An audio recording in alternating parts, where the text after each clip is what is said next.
이게 만약에 수능이 좀 더 쉬워진다고 하잖아요. 그러면 실수가 곧 재수를 좌지우지한다는 거죠. 그게 네. 더 중요해지는 시점이 되는 거예요. 한 문제 때문에 등급이 바뀌는 거고 아시겠지만 등급이 바뀌면 대학 레벨이 바뀌거든요. 합격할 그쵸. 수 있는. 이런 일이 이제 잘못하면 돌아올 수가 있다는 거예요.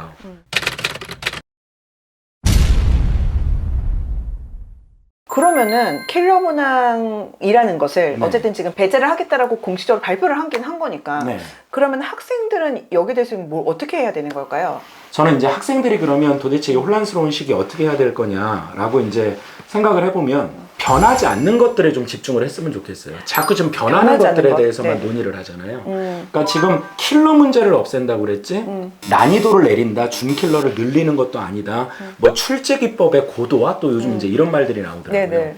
그러니까 자꾸 지금 킬러 문제, 정답률이 낮은 문제 여기에 대해서만 관심을 갖고 있지 그 이외의 문제들에 대해서는 전혀 말이 없잖아요. 네. 지금 실제로 그래서 좀 프레임 자체가 굉장히 특히나 학생들 입장에서는 너무 비생산적인 것 같은 게 네. 그거잖아요. 물수능이야 불수능이야. 그래서 그쵸. 그쵸. 그래서 킬러가 나와 안 나와 막 네. 변별이 있어 없어 이러다 보니까 이런 논의 자체가 굉장히 정말 비생산적이고 특히 지금 타이밍에서 조금 더 지켜봐야 되는 학생들 입장에서는 되게 답답할 만한 상황인 것 같아요. 그래서 우리 친구들 그러면은 좀 더 좀 전에 말씀해 주신 대로 절대 바뀌지 않는 어떤 그런 본질적인 것들에 대해서 조금만 더 풀어서 설명 좀 해주세요. 그러니까 학생들이 이번 이 혼란을 계기로 좀 자기 자신을 정확히 좀 되돌아봤으면 좋겠다 이런 조언을 좀 드리고 싶은데 아, 되돌아본다. 네. 어떤 의미일까요? 그러니까 수능 수학능력 시험에서 수학 영역은 정확히 이제 원점수 100점이고요. 2점, 3점, 4점 이 문제로 구성이 되어 있는데 2점짜리 이제 배점과 3점짜리 배점 문제의 합계가 17문항이고요. 이게 이제 총 배점은 48점이거든요. 그 다음에 4점짜리 문제가 13개로 52점이 배점이 돼서 100점인 거거든요. 네.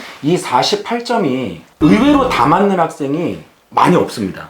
제 경험상. 그러니까 나는 완전히 부동의 1등급이야. 나는 의대를 목표로 하고 있고 나는 그냥 수능 보면 무조건 하나 이상은 안 틀려. 이런 학생들이면은 지금 제 얘기가 당연히 안 맞겠죠. 근데 그게 아니라 의외로 1등급을 찍는 학생들 중에서도 점수가 이게 짝수로 안 나오고 이게 이제 학생들끼리 하는 얘기인데 그러니까 예를 들어 4점짜리가 어려운 문제지 않습니까? 네네. 그럼 넌 몇 점이야 원점수가? 그럼 96점, 92점, 88점 이렇게 가야 되는데 그쵸. 어떤 학생 성적을 물어보면 너 몇 점이니? 93점이요. 그럼 93점이라는 거는 4점 하나와 3점 하나를 틀렸다는 얘기거든요. 그쵸. 근데 이게 예전이면 모르겠지만 요즘 같을 때에는 특히 이게 만약에 수능이 좀 더 쉬워진다고 하잖아요. 그러면 이런 얘기가 돌았었어요. 예전 물수능이라고 얘기했던 시절에는 실수가 곧 재수를 좌지우지한다는 거죠. 그게 네. 더 중요해지는 시점이 되는 거예요. 어떻게 보면. 그러니까 지금처럼 등급 컷이 1등급하고 2등급하고 3등급이 지금 대략 원점수에서 한 8점, 10점 이 정도 벌어지거든요. 네네. 근데 그게 아니라 만약에 올해 지금 평가원이 예고한 대로 시험을 조금 난이도를 높여준다면 이게 2018학년도에 한번 이런 일이 있었습니다. 당시는 네네. 가나형 시절이었는데 수학 가형의 1등급 컷이 92점. 근데 2등급 컷이 88점. 아유. 이게 좀 컷이에요, 컷. 네네. 그리고 3등급 컷이 84점. 그러니까 한 문제 때문에 등급이 바뀌는 거고 아시겠지만 등급이 바뀌면 대학 레벨이 바뀌거든요. 합격할 그쵸. 수 있는. 이런 일이 이제 잘못하면 돌아올 수가 있다는 거예요. 그럼 이런 상황에서는 내가 과연 절대 틀리지 말아야 될 문제를 지금 완벽하게 학습이 돼 있는 상태인가 그거를 먼저 학생들 입장에서는 좀 봤으면 좋겠어요. 절대로 변치 않는 어떤 부분 네. 입시가 어떻게 바뀌고 문제가 어떻게 바뀌고 난이도가 어떻게 되든지 간에 절대적으로 고정이 되는 우리가 꼭 해줘야 되는 부분이 되게 더 중요한 상황인 그렇죠. 거네요. 그러니까 지금 다 어려운 4점, 킬러 문항 혹은 준킬러 문항 이거에 대한 논의만 하고 있지 과연 기본 문제들에 대해서 학생들이 제대로 학습이 되고 있는지에 대한 얘기는 전혀 안 하고 있거든요. 그거를 좀 되돌아봤으면 좋겠어요. 나는 이 48점에 대한 학습이 과연 완벽하게 돼 있는지. 그리고 이게 이제 돼 있다라고 판단이 되면 시간을 좀 줄이는 연습도 해야 됩니다. 예, 이 48점에 해당하는 17문항을 나는 40분 안에 풀어내는 학생인지 좀 땡겨서 30분 안에 풀 수 있는지 그런 논의들을 좀 학생들이 자기 자신을 되돌아보는 계기를 좀 삼았으면 좋겠고 두 번째는 이번에 이제 발표한 대로 따지면 킬러 문제라는 어떤 소위 주관식 맨 끝에 있었던 그 상징성을 가지고 있던 문항들이 있잖아요. 네. 거기에 대한 난이도는 분명히 내려줄 것 같아요, 제 생각에. 네네. 그래서 학생들 입장에서는 뭘 좀 신경을 써주면 좋겠냐 하면 예전에는 22번을 아예 읽지도 않는 학생들이 많았을 겁니다. 특히 등급으로 3등급 대 미만이다, 4등급 이하다 이런 학생들이면 사실 22번은 안 읽어요. 그냥 문제를. 시도조차 네, 안 시도조차 안 합니다. 어차피 못 풀 거니까. 그리고 30번도 안 읽어요. 그러니까 이번에 미적분 30번이 그렇게 어려운 문제가 아니었음에도 불구하고 국가가 킬러 문항으로 발표를 해줄 정도로 정답률이 낮았다는 거죠. 사실은 전 이번에 이 30번 문제에 대해서 교육부가 코멘트 단 거를 읽어보고 좀 이거는 너무 억지 아닌가 이런 생각을 많이 했었습니다. 이게 뭐 등비 수열의 여러 가지 수열의 일반항 및 다수의 수학적 개념이 결합돼서 아니 이거는 수열의 극한만 쓴 문제예요. 뭐 여기에 도형이 지금 끼어든 것도 아니고 그런 것도 아니거든요. 그냥 오로지 30번이라는 이유로 정답률이 10% 미만이 나온 것 같아요. 그래서 학생들이 이제는 이번 9월 평가원이나 11월 수능에 갔을 때는 좀 문제 번호에 대한 선입견은 이제 버려야 되는. 예를 들어 22번이 의외로 이번 시험에 좀 웃긴 얘기지만 되게 쉽게 나올 수도 있습니다. 차라리 22번을 쉽게 주는 거죠.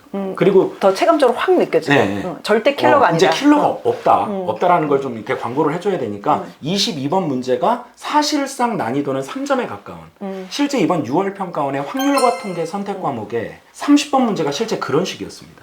확률과 통계의 30번이 이거는 3점짜리 문제라고 해도 무방할 정도인데 라는 거를 웬만한 학생들이 다 느꼈을 거예요. 근데 그것도 안 푼 학생들이 많아요. 그러다 보니까 정답률이 낮아지는. 네네. 그렇게 되는 거예요. 그러니까 학생이 만든 킬러 문항이네요. 네, 그러면은. 맞습니다. 네. 맞습니다. 정확한 표현이신 것 같아요. 그러면은 지금 선생님께서도 말씀하시고 그리고 사실 지금 많은 사람들이 그렇게 예상을 하고 있는데 이게 결국에는 어쨌든 그 흔히 소위 말하는 킬러 문항이 빠지게 되면 그만큼 킬러 문항에서 약점이 있었던 열심히 공부한 중상위권, 상위권 친구들이 좀 더 점수대가 이렇게 좀 더 치고 올라가면서 그럼 네. 최상위 극상위 친구들과 이게 급간차가 좀 좁아질 거잖아요. 네네. 그러면 이런 상황에서 상위권 친구들은 이게 또 하나의 도약의 기회가 될 수도 있는데 네. 최상위권을 유지하고자 하는 친구들 입장에서는 또 이게 상황이 좀 다를 수가 있잖아요. 그렇죠. 이 친구들 같은 경우는 그러면 어떻게 해야 될까요? 그러니까 발표된 내용이 만약에 그대로 유지가 된다라고 전제를 하면요. 사실은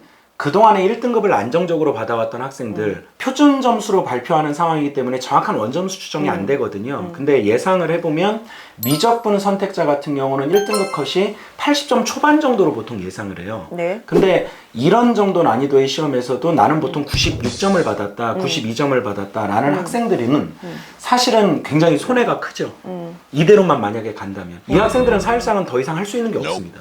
그냥 자기 성적을 유지하고 나아가서는 만점을 받는 건데 오히려 실수가 없도록. 그렇죠. 중상위권 학생들이 이제 치고 올라옴으로 해서 소위 상대적인 격차가 줄어들게 되기 때문에 이 최상위권 학생들이 만약에 나는 뭐 스카이를 지원한다, 뭐 서연고를 지원한다, 혹은 의대, 뭐 치대 이런 데를 지원한다고 하면은 이제 여기가 상당히 문제가 될 소지는 있을 것 같습니다. 제가 볼 때. 그래서 오히려 상위권 학생들, 극상위권 학생들한테 제가 해주고 싶은 얘기는 뭐냐 하면 제가 이제 이런 경험이 한 번 있었어요. 현장에서 학생들을 가르치는 중에 그 해가 이제 2018년이었는데 제가 아까 말씀드렸던 6월 평가원에 100점이 나온 학생이었어요. 원점수 100점.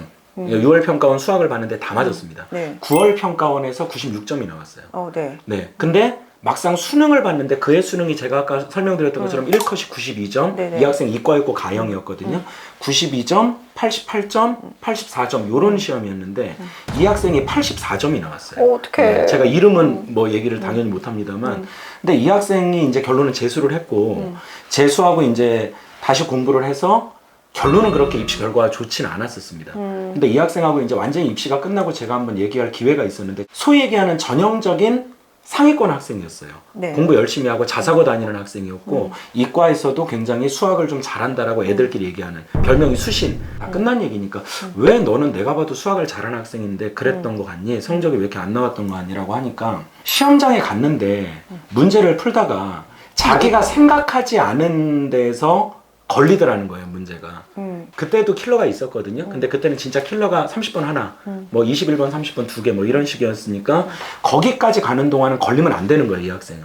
근데 자기가 한 12번쯤에서 툭 하고 걸렸다는 거예요. 근데 이거를 맞춰야 되는데 내가 지금 여기서 걸리면 나는 이게 정상적인 내가 아닌데 왜 내가 지금 이러고 있지?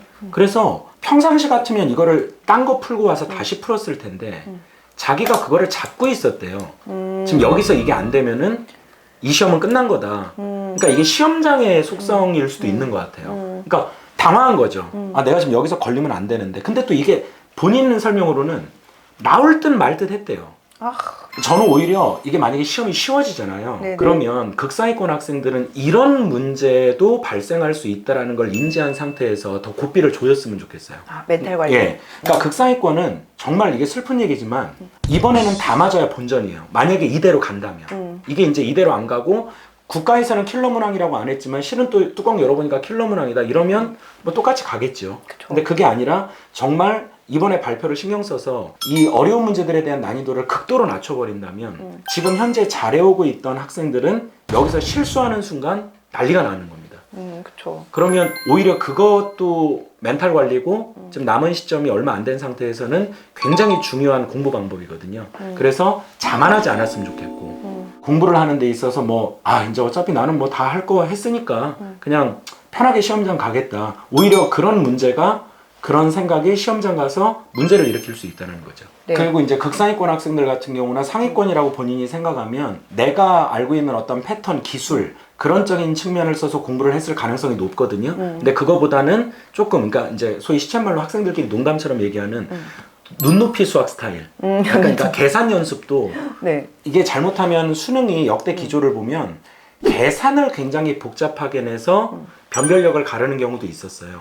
그런 그쵸, 문제가 그럴 수 다시 있지. 부활해 네. 나올 가능성이 있거든요. 그러면 기존에 내가 공부해왔던 방법은 이 계산을 없애는 방법이었는데 이거를 통하지 않고는 답이 안 나오게끔 문제를 설계할 수도 있다고 보거든요, 저는. 그래서 오히려 상위권 학생들은 좀 우직하게, 꾸준하게 계산을 해나가면서 문제를 풀어나가는 연습도 필요하지 않을까. 진짜 본질적이고 기본에 충실해야 되는 시점인 거네요. 예. 반대로 이제 한 3등급 때 초반에 걸쳐 있는 학생, 퍼센테이지로 뭐 한 15%? 요 정도 이제 왔다 갔다 하는 학생들이나 20%급에 있었던 3등급 한 중위권 이상이요.